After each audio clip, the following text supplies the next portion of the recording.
Well, hello, everyone. We're back, the Weekend Warrior podcast. I'm your host, Curt with Dr. Robert Klapper. How are you? I'm great. How was your week? It was fabulous. I covered the Rams. You know, in journalism, it's supposed to be life. You're supposed to keep your emotions all flat. Impossible. They hadn't won a game in a month, and I'm standing there, and they rally, and I'm like, okay, they're going to win. Oh, no, they're not going to win. There's this pass going over, and a kid who's made 2 50-yard field goals already is going to kick another one, and the Rams are going to lose. And, you know, thank you very much. He missed it. So it was good. I want to start with you. This is a segment we kind of explore a little bit and tell our Weekend Warrior fan base what we do. And you're obviously a surgeon. And I know nothing about what he's about to tell me, but you had a very unique surgery, you were saying. Yes, I took it upon myself because I see in my world of sports and weekend warriors, so the warriors and the weekend warriors, I get to see younger and younger patients who have bad hips. Not just a labral tear or sports-related injury, but they're getting actually arthritis young. I'll give you an example. Isaiah Thomas, the young Isaiah Thomas, not the Hall of Famer, he had an arthritic hip. What's he going to do? The tennis player Andy Murray, the Wimbledon star, he's developed an arthritic hip. What's he going to do? You cannot get away with just a hip replacement, even a minimally invasive hip replacement. Bo Jackson tried it, and you just can't. The stresses on the implant don't allow for it. So I went about almost 20 years ago to learn from England. It's called the Birmingham hip because it's from Birmingham, England. Wow. And it's called a surface replacement. You're not replacing the hip. You're leaving the ball and the socket, but you're essentially covering a new smooth surface on top of the ball and a new smooth surface on top of the socket. Traditionally, hip replacement, you're cutting the bone here to put the implant all the way down the shaft. So this is an operation that's very tricky, difficult, because you're not removing the ball so that you can see the socket very well. It's in your way. The arteries there, the nerves there. It's quite tricky. But I went and learned how to do it, and for that reason, it's like there's a flag on my outside my office, and people come seek me out to do that surgery. And I will be honest with you, every time I do it, and I do quite a few of them, because of the anatomy that I'm faced with, it's millimeters away from the artery and the nerve, unlike a regular hip replacement. It can create stress, but it's really interesting when you challenge yourself, whatever you do for a living, and you come out on the other side, and I have to do it perfectly. There's no room for any not being perfect. The feeling I get, I don't drink, I don't smoke, this is the high that I get. And it's just perfect to see this. And I went to see him. I did a whole bunch of surgeries after. He was the first case. And when I was done, I went up in the late afternoon to just make rounds on the patients I had operated on. And there he is. Hi, Dr. Klapper. I've already walked the hallways. Wow. The pain I've had is gone. I feel the surgery pain, but I know that's going to go away. Can I go home today? Wow. And this is operations. People used to be in the hospital for a week when I started 34 years ago. So it's a tremendous. I had a great week on Friday. Yeah. And what you said there, that they, back in the day, how long they'd be in the hospital, and some wouldn't even attempt this surgery when you start talking arteries and nerves. Yes. It's tricky. This is not something you have to seek someone out in wherever you live for what's known as a Birmingham hip. That's awesome. Congratulations. Thank you. And to the gentleman who had the surgery, congratulations. Fun. So for my schedule, my life revolves around the Los Angeles Rams, and when they are on, so am I. And when they are off, so am I. And so I take a lot of my vacation non-football season. So when they had the bye week, I'm like, you know what? I need to go see my dad. Oh. Check this out. Look at this picture. How about that? Oh, wow. Right? Now, my dad and I used to be the same height. And I'm not joking. My dad is 88 years old. Oh, that's awesome. Wearing jeans. Wearing a pair of jeans, and walks real slow. But the funny thing is, so my dad has a trach, and note to anyone, I'm that guy. If I see you smoking, I'm going to stop and say, don't do it. Yeah. And my dad, God bless him, he stopped smoking at 48 because he had throat surgery. And he's never had a cigarette since. But because of the throat surgery, 5 years ago, I had to have a trach because of the growth. But this guy is the reason I'm in sports, athletic director, football coach, mentor, he's my hero. And awesome. And the funny thing is, the reason we're in Nothing But Cakes is because my 18-year-old daughter works at the one here in Southern California, and this is in Santa Fe, New Mexico, where my dad lives.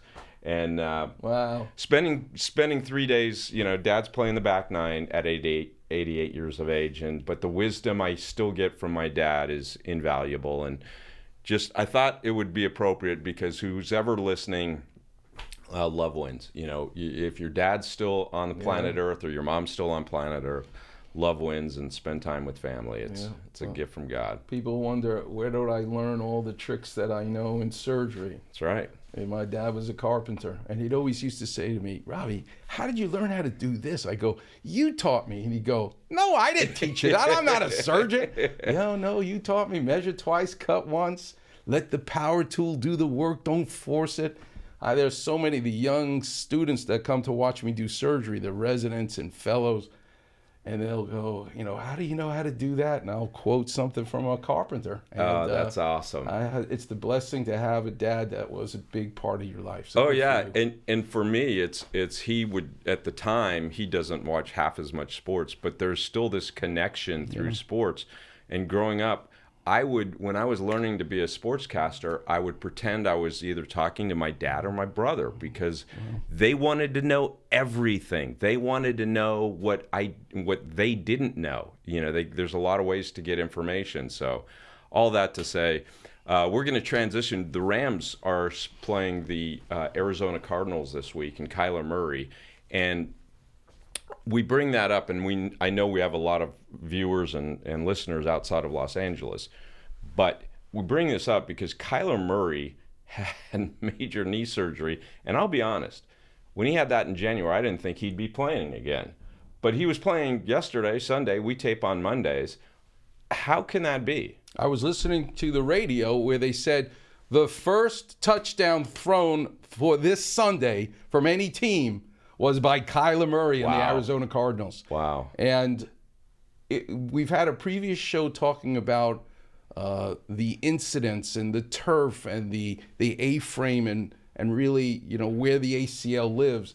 But Eli, if we were to make a title to this segment for TikTok or whatever we're going to be doing with social media, the topic is, why can Kyler Murray come back surgery in January and be this good? Why, after a previously career-ending injury in the case of Joe Namath and Gale Sayers, why can he come back? You guys have just signed Carson Wentz. He had an ACL reconstruction. Right. Joe Burrow, we're going to talk about with his wrist. He had an ACL reconstruction. Look at all the quarterbacks. Aaron Rodgers. Just go through the list. Tom Brady.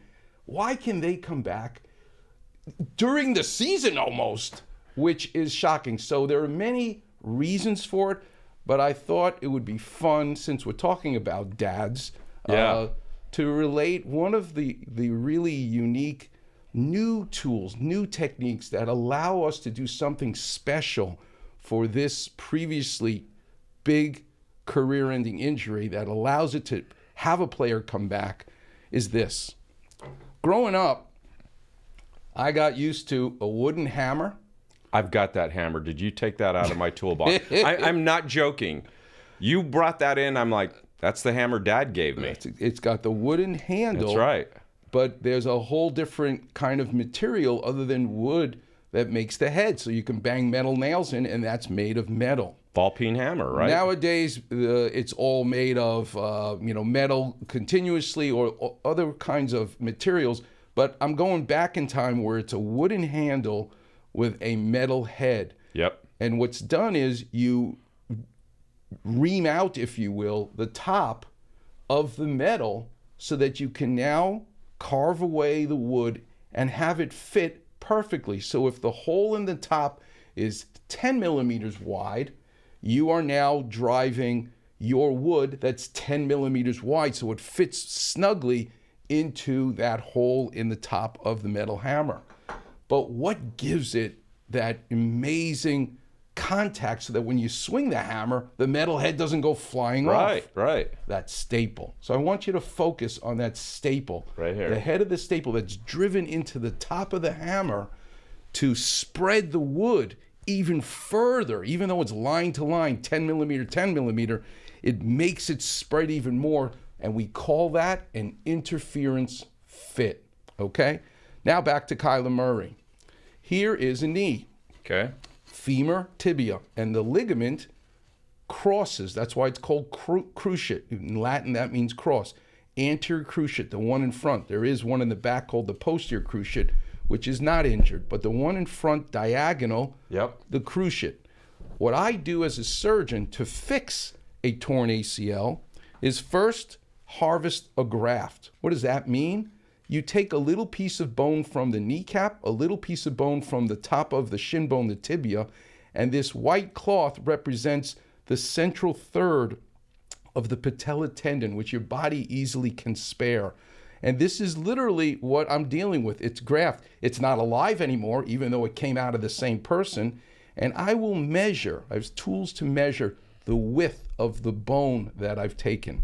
So let's say, for example, it's 10 millimeters wide, the graft that I took. Okay. I then will use, and I have sizes, a drill bit, 8 millimeter, 9 millimeter, in this case, 10 millimeters.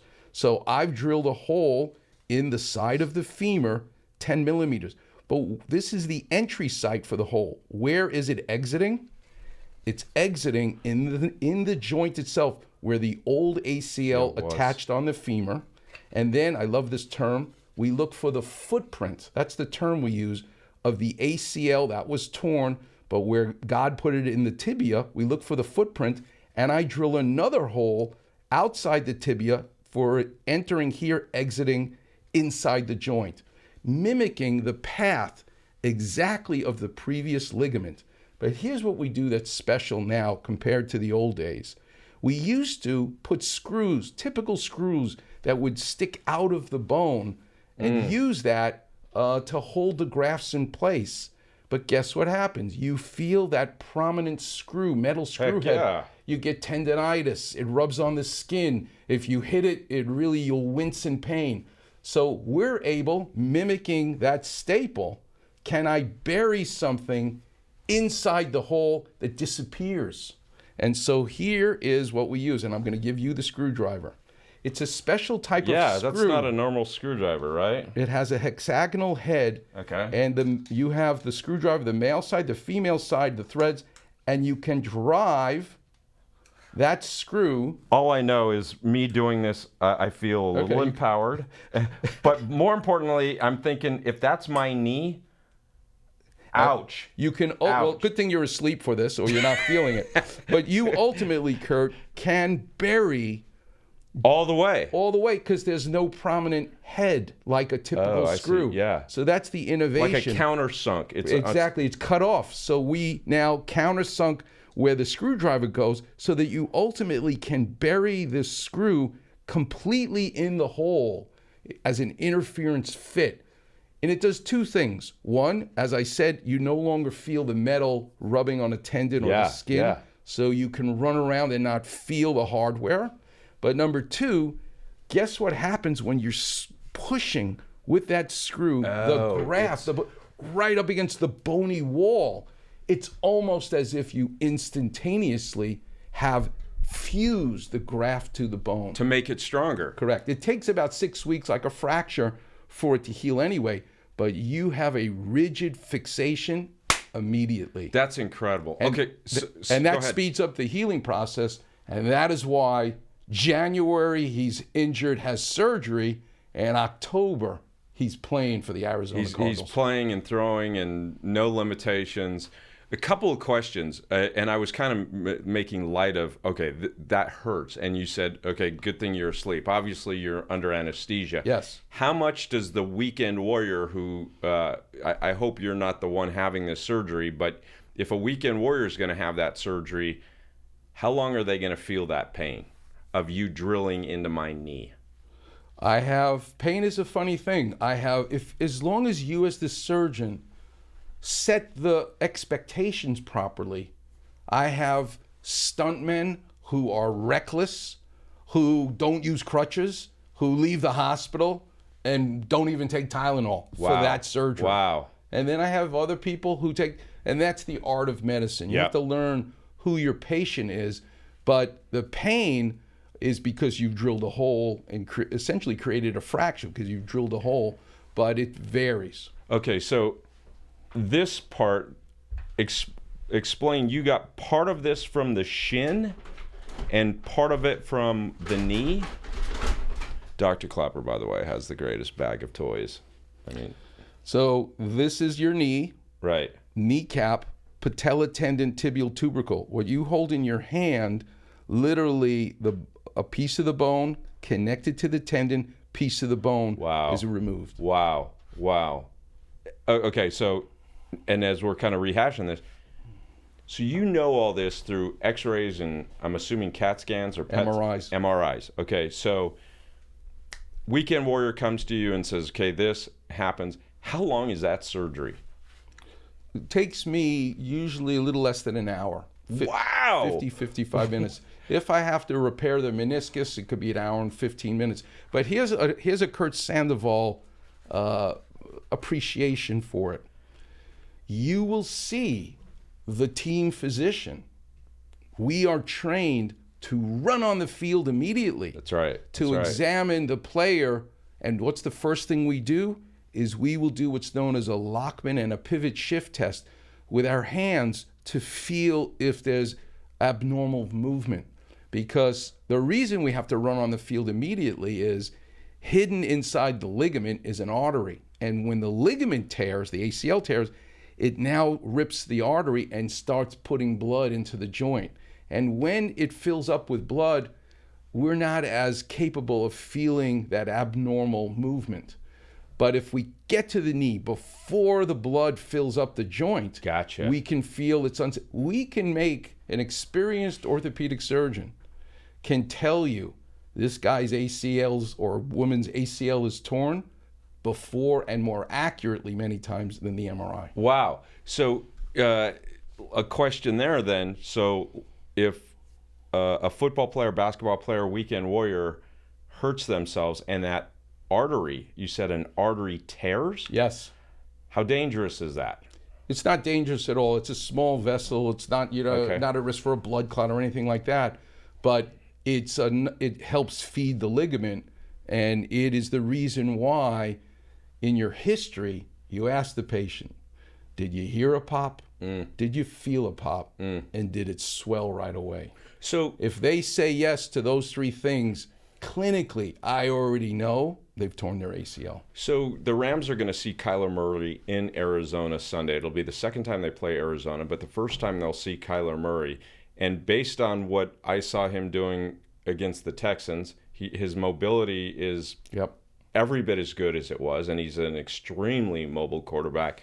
What if you were to do, and you've done those type of surgeries, what is the time frame now? When did this kind of evolve that you're putting that screw in, and what changed in terms of how quick he can start exercising again? So using an interference screw has continued to evolve in terms of how we do that. But I will tell you, again, this is a Curt Sandoval appreciation. We learn so much from our patients as surgeons, the weekend warrior and the warrior, the professional athlete. It really wasn't until Adrian Peterson banged us in the head with this hammer and said, I'm not out for your 12 months, 18-month period of time, elite athlete, surgeon telling you to come back, because it continues to fine-tune. He was out to prove us wrong, just like Aaron Rodgers is out to prove us wrong. What Aaron Rodgers is doing, what Adrian Peterson did, was teach us that we can accelerate the rehab that we never would have even dreamed we would be safe to do. Yeah, that's the part that I love. That's the mental, emotional part of it too. That physically telling the brain, no, I'm not going to do that. I can do that. Right. Good stuff.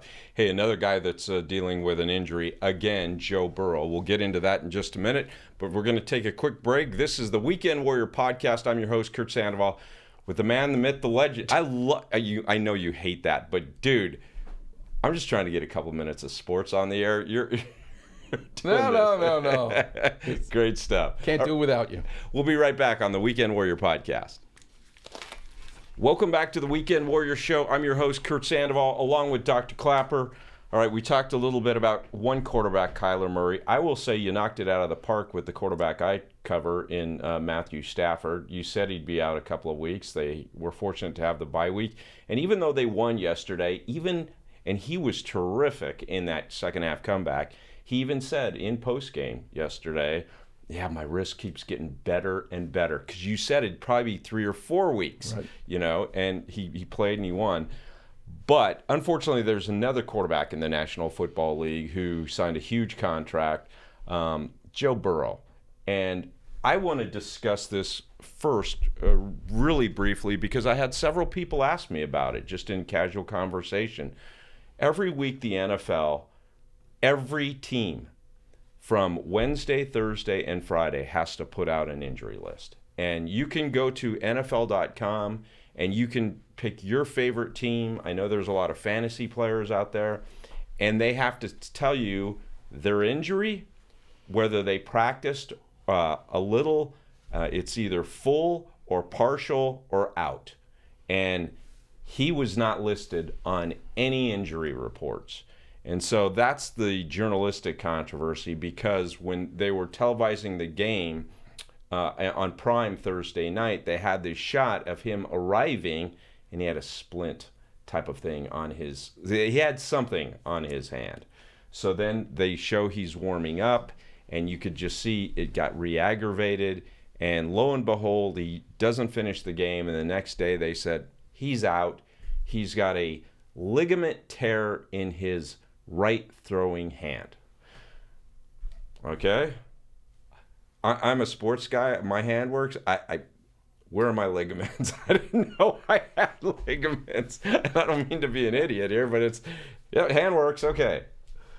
Tell me. My response to that is, I would say, for the most part, everybody with a hamstring tear, everybody with a calf strain,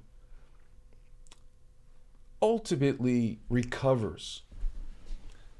But when you talk to players and weekend warriors who've torn their Achilles tendon, who've torn their ACL, if you go deep in the woods, many of them, not all of them, but with many of them, it may have started with a quad strain, a hamstring strain, or a calf strain in their Achilles tendon. But to say that everybody who strains their calf ends up with an Achilles tendon rupture is anatomically not true. Same thing for having tendonitis in your wrist. Does not equal tear your ligament in your wrist. Gotcha. So Joe Burrow, and I've been watching him since LSU days. I didn't get to see him at Ohio State. I wish I did. But he really is my favorite player in the NFL. Got to watch him in the Super Bowl where the Rams beat him. But I just love he's Joe Cool. He's the current day Joe Montana. Mike Trout is Mickey Mantle. You didn't see Joe Montana? Well, you get to see him now. Yeah. And in every way he handles himself, I really appreciate Joe Burrow. So I believe him. And when he says, I had a little bit of tendonitis, I'm sure every quarterback is wearing some kind of sleeve to deal with, let's not even get started with that there's Thursday night football and there's Sunday night football. It used to be one day a week. Yep. These poor guys, their bodies cannot handle all of this, which is, you talk about the turf, is that an issue? All these games is an issue as well, but that's for a whole nother topic. And short recovery times. Correct. So you're allowed to have tendon, but it doesn't necessarily lead to him saying, I felt a pop when he got tackled. That's not tendinitis.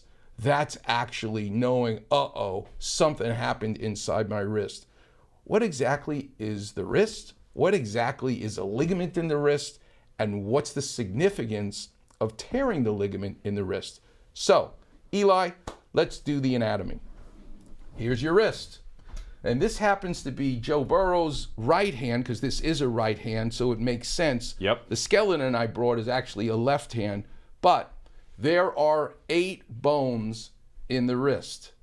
And if you would like to memorize them, like I did in medical school. I don't, but thank you. Do you know for what a asking. mnemonic device is? A mnemonic? Mnemonic device. Mnemonic. Mnemonic. It's M-N-E is how you spell mnemonic device. Because otherwise you can't, it's like an encyclopedia or a phone book of things you have to memorize when you become a doctor. And they're impossible for someone like me. So I would use mnemonic devices to memorize scaphoid, trapezium, trapezoid, capitate, hamate, pisiform, triquetrium, lunate. You can remember it like Dr. Klapper does. Some lovers try positions that they can't handle. And now you will never. Some lovers try positions that they can't handle. You already memorized them. Come on, medical school, bring it on. And that's the scaphoid, the lunate, and as you work your way around. That's great. That's Now, great. Look at the bones. We call it, so the Latin word for wrist is carpus, so that's wrist. And the bone that connects the radius to the base of the thumb is the scaphoid. You see it right there? Yep. And it's a big bone, one of the biggest bones, because it spans the front row and the rear row of bones. There's 8 bones. For the most part, think of 4 in the front row and 4 in the back row, for the most part. What's fascinating is when you fall on an outstretched hand, this guy, the capitate, gets driven because it's right in the middle of your wrist, and it's sitting right between the scaphoid and the lunate. And they have not announced which ligament it is. Jay Glazer says it's the middle ligament, which, thank you, Jay, but I don't know the name of a middle ligament. I know the names of the ligaments, but that is a very common one because the capitate basically tries to split these 2 bones. Oh. Now, what is the story with, why would we be given 8 bones when we can just have 2 like a hinge? Yeah. And the beauty of it, the design of our bodies, which is why this is all so fascinating to me. And I've been doing this for 35 years, and it's every day is a blessing because I get to work on something, whether you believe in God or not, somebody else made, okay? Yeah. So, at least in my opinion. I agree. So, I'm with you. And I love this. So let's do a Klapper vision. Okay. Here you can hold, I brought from Hawaii, Yeah. a kukua nut. You can use a pearl necklace if you want. Right. But let's make our Weekend Warrior podcast necklace from 8 beads. Okay, so just 1, 2, 3, 4, 5, 6, 7, 8. Okay, like so that's our necklace. Okay, skinny neck, but that's going to be our necklace or pearl or kukui nut wristband. Yep. Okay. Yep. And instead of the 8 bones, we now have 8 beads of a beaded necklace. Gotcha. Now, what makes it nice is the very fact that there's a string that's connecting all 8 beads of the necklace. Yes. Well, I want you to look carefully at the knot and look at the string and notice it's the same knot, same number of knots, same distance of the string between the 8 different bones. I'm liking this Klapper vision. I'm here to tell you, Curt Sandoval, that we, as orthopedic surgeons, don't see the ligament on an x-ray. But guess what? Here's an injury that I can tell you the ligament's torn by just the x-ray. There used to be an actor many years ago called Terry Thomas. Nowadays, we have Michael Strahan, And before we had Leon Spinks. Yeah. What do these three people have in common? That they have a space in their gap tooth. When they smile, you see that space. Terry Thomas, Leon Spinks, now Michael Strahan. When you take an x-ray of the wrist, plain x-ray, you should see on a normal x-ray, just like the picture that Eli's brought to us, that the space between each of the bones on the x-ray is equal. But if you see a Terry Thomas, Leon Spinks, or Michael Strahan sign, which is a wider gap between two of the bones, ligaments torn. Wow. Great. You know, first of all, I'm memorizing bones. Now I can see an x-ray and go, that's incredible. Right. So why is it necessary to fix it? Because imagine, Curt, if you cut one of the strings that's between two of the beads. It's going to affect all of them. Correct. Wow. And that's why you got to fix it. Yeah, I love your Klapper visions. That was truly one of the most powerful. We never rehearsed this one. I said, let's just go organic. That's fabulous. That's fabulous. Okay, so let's, I've got two points of topic. One, Joe Burrow. Two, the Weekend Warrior. So he's going to clearly have surgery. They announced he's going to have surgery. Yes. Give me some, what type of surgery, what does that look like? And most importantly, he's out for the season. So when will he be, when you replace that ligament, or you don't replace it, you repair it? So in baseball, also your love and expertise, you know, Sandy Koufax blew out his elbow because throwing that curveball over a period of time microscopically tears and elongates and stretches out the ulnar collateral ligament in your elbow so that it becomes this stretched out, useless ligament that now a quarter of all Major League Baseball players now have it rebuilt, the famous Tommy John surgery, which we've done as an episode, and if we haven't, we'll do one because it's fascinating. Because I was a student of Dr. Joe in 1988, which was a great moment in my life to be with him. But you need a graft because you can't sew up a lousy, stretched out ligament. But we saw Brock Purdy for the San Francisco 49ers going to throw a pass, boom, hit on the forearm, and acutely rip his ulnar collateral ligament. He doesn't need Tommy John surgery because it's a functional, beautiful, normal ligament that now just got busted in half. Yeah. So in Brock Purdy's case, we don't need a graft. We can sew his back. We can do what's known as an internal splint, which is technical, but it's not the same as an ulnar collateral ligament injury that's over time. Joe Burrow does not have a stretched out, crappy ligament in his wrist. He heard a pop because his very good ligament snapped. In those cases, we can go for what just was torn, reattach it to the bone, and maybe even use an internal splint that we couldn't use before. But it's not the same as someone who comes to you who chronically has developed laxity to the ligament. Now they have arthritis. You do fusions. You do all kinds of elaborate things to those injuries, but it's apples and oranges. Wow. So the Weekend Warrior, one of the things that jumps out to me is when you hear people say, oh, that person is, quote, injury prone.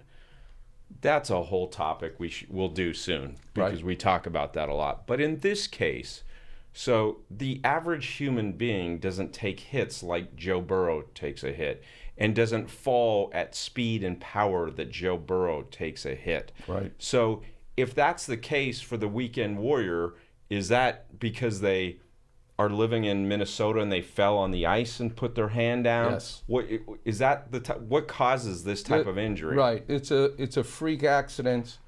It's not anything that you can prepare for. It's your wrist and hand. It's not like you can make it stronger so you can prevent it from happening. And God bless Joe Burrow because he is the first guy to keep looking downfield and will continue to be that player. He's not going to play from a position of being scared. Yeah, and if you saw the video from Thursday night or the highlights, it's just fascinating how you talk. You've said, really educated me on this about pain is good because it tells you things. Yes. And you saw him throw, and he's like, you could just see it. It's wrong. Something's off. We focus on get rid of my pain, but I really want the Weekend Warrior fans to figure out, why do I have the pain, and let's get rid of the reason for the pain. That's right. Just getting rid of the pain is a shot, is a pill. I'm not interested in that. I want to get rid of the pain because we get rid of the source. Okay, this is a little funny, but it's absolutely factual. Little did Dr. Klapper know that you mentioned my love for baseball, and you mentioned the hand. All right, circa 1980. Okay, right. I'm playing high school baseball. I slide into third base.